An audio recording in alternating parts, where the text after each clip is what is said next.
The Holy Bible, New Testament, New International Version.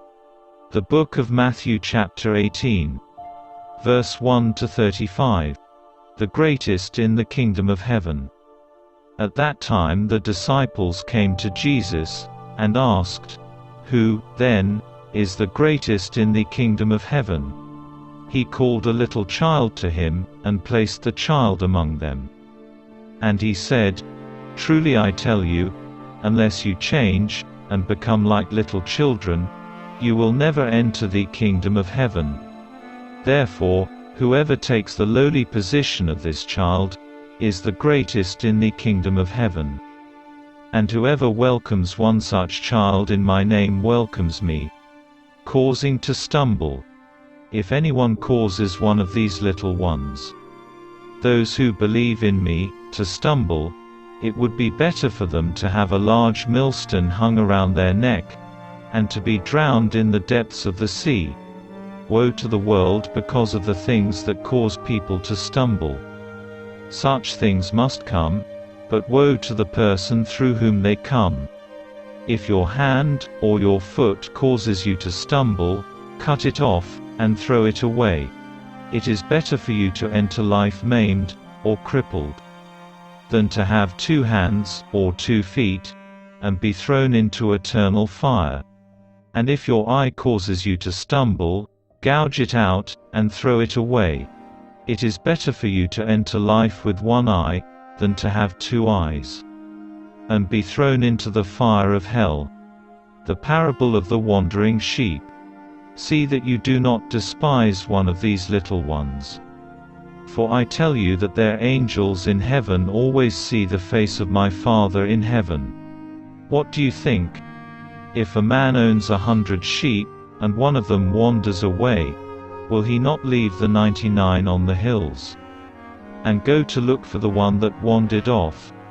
And if he finds it, truly I tell you, he is happier about that one sheep, than about the 99 that did not wander off.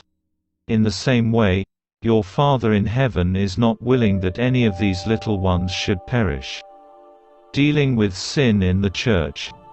If your brother, or sister sins, go, and point out their fault, just between the 2 of you. If they listen to you, you have won them over. But if they will not listen, take 1 or 2 others along, so that every matter may be established by the testimony of 2 or 3 witnesses. If they still refuse to listen, tell it to the church.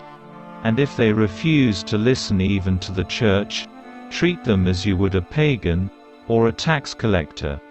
Truly I tell you, whatever you bind on earth, will be bound in heaven. And whatever you loose on earth, will be loosed in heaven.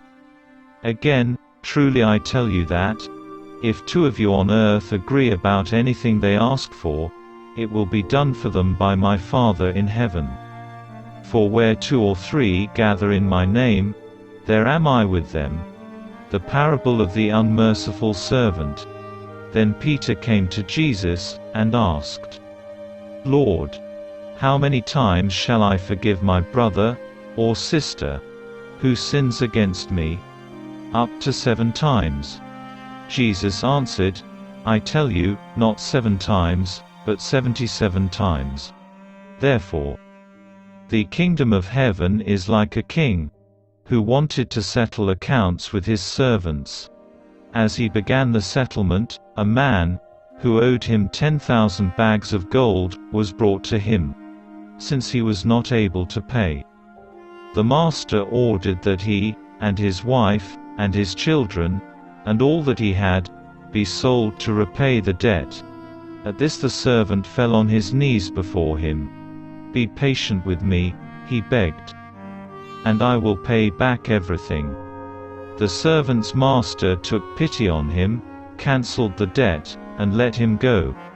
But when that servant went out, he found one of his fellow servants, who owed him 100 silver coins.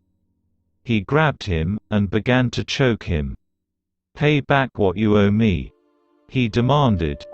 His fellow servant fell to his knees, and begged him, "Be patient with me, and I will pay it back." but he refused. Instead, he went off, and had the man thrown into prison until he could pay the debt. When the other servants saw what had happened, they were outraged, and went and told their master everything that had happened. Then the master called the servant in. "You wicked servant," he said, "I cancelled all that debt of yours, because you begged me to. Shouldn't you have had mercy on your fellow servant just as I had on you?" In anger, his master handed him over to the jailers to be tortured, until he should pay back all he owed.